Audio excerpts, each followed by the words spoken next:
Welcome to the Steve May Show. Today's show, something I don't normally get into, is that arguing about the GOAT. Is it, and we're talking basketball here, is it LeBron or is it MJ? I've got my own opinions on this. I really don't care to compare players from different generations playing under different sets of rules against different levels of competition, different numbers of teams, all that nonsense, because it's pointless unless you can make them all the same age and have them play it out, which is impossible. You're just arguing for nothing. So my take is that I believe Nikola Jokic of the Denver Nuggets, is the GOAT. Now hear me out. If you're looking at career numbers, now here's the cumulatives from advanced stats. I didn't look up counting stats like points and rebounds and assists. I'm just talking about cumulative advanced stats. Let's go defensive win shares. Jokic on the all-time career, 195, 195th in defensive win shares. Not too impressive, but remember he's only played half his career. And the guy literally, with his playing style, could play in as long as he wants. Literally, he's got a low-impact game. It's basically his career will end when he either gets a serious injury or he decides to quit, because you can't speed him up. He doesn't have to be fast to be effective. So, guy could play until he's in his mid-40s easily, just like LeBron is planning on doing. Win shares, total win shares, cumulative, 52, 52nd on the all-time career list. Offensive win shares, 40th on the all-time career wins list. Value over replacement players. Number 23 all time, with half career left, if not more. So those are, to me, pretty impressive for the cumulatives. Now let's talk about per 36, and these don't always tell the whole story, but if you look at steals and blocks, he's not even in the top 250. Offensive rebounds, not even the top 250 per 36. Defensive rebounds, all-time career defensive rebounds, 17th in his defensive rebounds per 36. Points per 36 minutes played, 27th all-time career. Assists per 36, 38th. Now, find another guy that's top 3 in those, or got in the top 40 in all those. So the big one is the advanced. Obviously, the advanced analytics, where Jokic just crushes.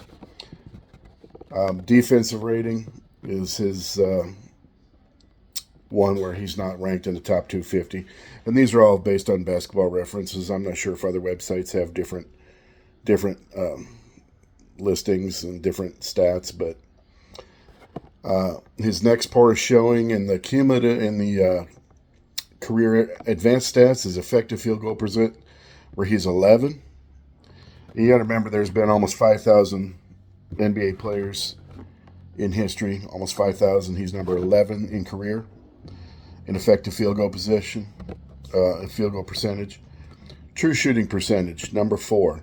Now, these are two stats that are generally dominated by, ironically, rim protecting defensive big men who basically just almost all their shots are dunks. So he's still number 4, taking into account that he's not a huge dunker, he's not a huge rim protector. Let's go up to defensive box plus minus, number 4 career all time. Number 4 career all time in his defensive box plus minus average. His offensive rating, all time career, number 4. All-time career number 4 in offensive rating. Now let's get to his number ones. Offensive box plus minus, he's number 1 all-time. Now, if he's number 4 in defense, he's number 1 in offense, obviously. His total box plus minus, he's number 1 easily. All-time. Over LeBron, over MJ, over everybody. Over 4,800, almost 5,000 other NBA players. Number 1 all-time. Also, he's number 1 all-time in win shares per 48. So, win shares per 48. That's a pretty effective measure of greatness, I would think. He's ahead of LeBron, ahead of MJ, ahead of everybody. And finally, player efficiency rating, number one all time.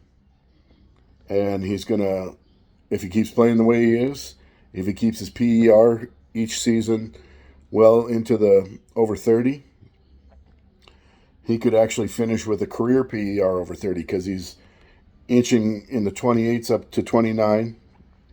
He passed MJ last year, the year before. I think it was early last year. And he could potentially put up a career PER that's just untouchable for life. So that's my take on the GOAT conversation. That's why I think Jokic is a GOAT.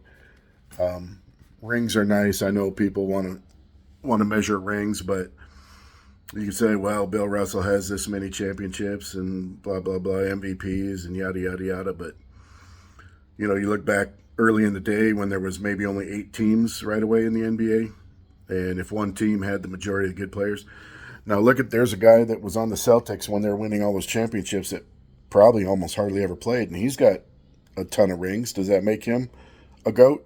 Does that put him in the GOAT conversation? A guy that barely got off the bench just because he was on the team when they won championships? Yeah, didn't think so. Anyway, Jokic didn't play in the earlier game against the Celtics. He was sick, so hopefully he's feeling better soon. I was a season ticket holder for the Nuggets for 11 years until they priced me out after the championship. I did get to go to Game 5 when we won the finals. That was amazing. And I just want to, if I have a message for Jokic, it's just thank you. Thank you for being great. Thank you for being who you are. Thank you for playing for the Nuggets all these years. It's so awesome having this once-in-a-lifetime opportunity to have a guy like you on our team. And hope we never lose you. Hope you play another 15 years and prove that you are the GOAT. We'll see you tomorrow.